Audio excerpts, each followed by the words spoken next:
တောက်ကြနေတိုင်းဒီရတရားလေးကိုလှုပ်ကြည့်ပါလက်လာပါတွေပွင့်လန်းလာစေတယ်အညံ့ဆိုးတွေကင်ရှင်းစေတယ်အခွင့်လန်းကောင်းတွေရရှိစေတယ်အိမ်ကိုအေးစေပြီးအဆအဆအရာရာအဆင်ပြေစေပါတယ်မင်္ဂလာပါလက်တိုးအိမ်မှကြိုဆိုပါတယ်ရှင်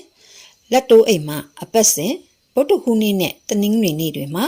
နေ့စဉ်အသုံးပြုလို့ရမယ်လွယ်ကူထိရောက်မြန်ဆန်တဲ့ရတရားနဲ့ပတ်သက်တဲ့ဗဟုသုတရစီမာလေးတွေကိုသင်ပေးသွားမှာဖြစ်ပါတယ်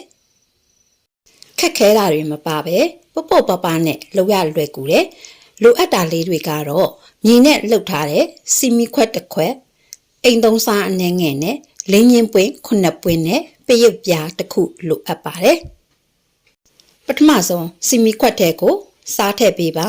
လင်းချင်းပွင့်9ပွင့်ကိုစစ်စစ်ညီလေးထည့်လိုက်ပါရှင်အလဲမှာတော့ပရုပ်ပြားကိုတင်ပြီးမီးရှို့ကစီမီခွက်ကိုကင်ပြီးအိမ်ရဲ့နေရာအနှံ့မီခိုမိုင်းတိုက်ပေးပါမီခိုမိုင်းတိုက်တဲ့အချိန်ကအိမ်ကတကားနဲ့ပဒင်းပေါက်တွေကိုဖွင့်ထားပေးဖို့တတိထားပေးပါရှင်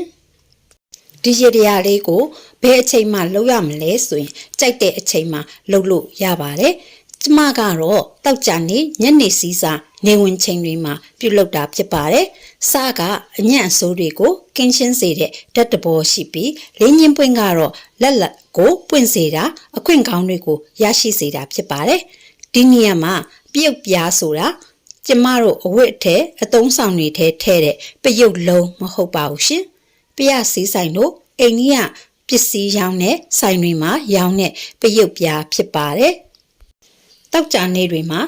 ဒီလက်ပွင့်ရတရားလေးကိုပြုလုပ်ပြီးလက်လာပါတွေလည်းပွင့်လန်းကြပါစေအညံ့အဆိုးတွေလည်းကင်းရှင်းပြီးအခွင့်လန်းကောင်းတွေလည်းရရှိကြပါစေရှင်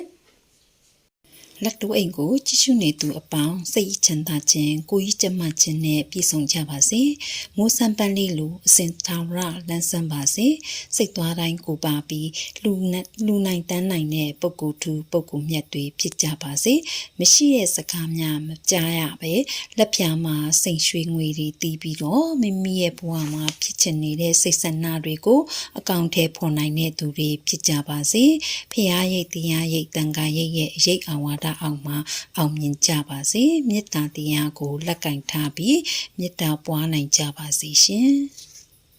နောက်ပတ်တွေမှာလည်းလွယ်ကူထိရောက်မြန်ဆန်တဲ့ရတရားနဲ့ပတ်သက်တဲ့ဗဟုသုတရစီမာလေးတွေကိုသင်ပေးသွားမှာဖြစ်လို့လက်တိုးအိမ်ကိုစောင့်မျှော်ကြည့်ရှုအားပေးကြပါအောင်နော်အဆုံးထိကြည့်ရှုပေးတဲ့အတွက်ကျေးဇူးတင်ပါတယ်ရှင်